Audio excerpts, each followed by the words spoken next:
ഒരു പ്രധാനപ്പെട്ട വാർത്തയുണ്ട്. CBSE 10ാം ക്ലാസ് ഫലം പ്രസിദ്ധീകരിച്ചു. മെയ് 15-ന് രണ്ടാം ഘട്ട പരീക്ഷകൾ ആരംഭിക്കുന്നതിനാലാണ് ആദ്യഘട്ട പരീക്ഷാ ഫലം നേരത്തെ പ്രസിദ്ധീകരിച്ചത്. ഏകദേശം 25 ലക്ഷം വിദ്യാർത്ഥികളാണ് ഫെബ്രുവരി 17 മുതൽ മാർച്ച് 11 വരെ നടന്ന പരീക്ഷ എഴുതിയത്. വൈഎസ് അഭിനന്ദുണ്ട് വിവരങ്ങളുമായി. അഭിനന്ദ്, ഈ ഫലം പ്രസിദ്ധീകരിച്ചിരിക്കുന്നു. ടോപ്പേഴ്സ് ഒക്കെ ആരൊക്കെയാണ് എന്നതൊക്കെ പുറത്തു വന്നിട്ടുണ്ടോ? മധു, ഇപ്പോൾ CBSE ഫലം പുറത്തു വന്നിരിക്കുന്നു എന്നുള്ള വാർത്തയാണ് പുറത്തു വന്നിരിക്കുന്നത്. CBSEയുടെ ഔദ്യോഗിക സൈറ്റുകളായ ഡിജി ലോക്കർ, ഉമാങ്, SMS എന്നിവയിലൂടെ റോൾ നമ്പറും അഡ്മിറ്റ് കാർഡ് വിശദാംശങ്ങളും ഉപയോഗിച്ച് കൃത്യമായിട്ട് ഫലം പരിശോധിക്കാമെന്നാണ് ലഭ്യമാകുന്ന വിവരം. 2026 മെയ് മാസത്തിൽ നടക്കാനിരിക്കുന്ന രണ്ടാം റൗണ്ട് ബോർഡ്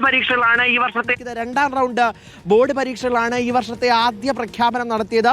വേഗത്തിലുള്ള വിലയിരുത്തൽ പ്രക്രിയയ്ക്ക് ശേഷമാണ് ഉടൻ തന്നെ സ്കോർ കാർഡുകളും പുറത്തിറക്കുമെന്ന് CBSE ബോർഡുകൾ ഇപ്പോൾ വ്യക്തമാക്കിയിട്ടുണ്ട്. നേരത്തെ ഈ പശ്ചിമേഷ്യൻ സംഘർഷമൊക്കെ ഉണ്ടായ സാഹചര്യത്തിൽ കൃത്യമായിട്ട് പലയിടത്തും പരീക്ഷ നടക്കാത്ത ഒരു ഘട്ടത്തിലേക്ക് പോലും കാര്യങ്ങൾ എത്തിയിരുന്നു. എന്തായാലും ഒരു അവ്യക്തത ഉണ്ടായിരുന്നു എന്ന് ഫലം പുറത്തു വരുമെന്ന്. പക്ഷേ അതിപ്പോൾ പുറത്തു വന്നിരിക്കുകയാണെന്ന്. ഉച്ചയോട് കൂടിയിട്ടാണ് ഇത്തരത്തിലേക്ക് ഫലം പുറത്തു വരും.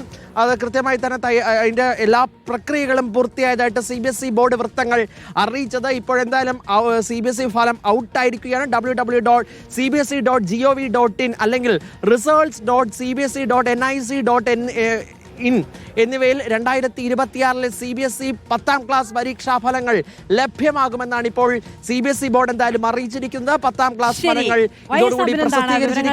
CBSEയുടെ 10ാം ക്ലാസ് ഫലം പ്രസിദ്ധീകരിച്ചിട്ടുണ്ട്. എന്തുകൊണ്ടാണ് നമുക്ക് ഈ CBSE 10ാം ക്ലാസ് ഫലം വലിയ പ്രാധാന്യം ആകുന്നത് എന്തെന്നറിയാമോ?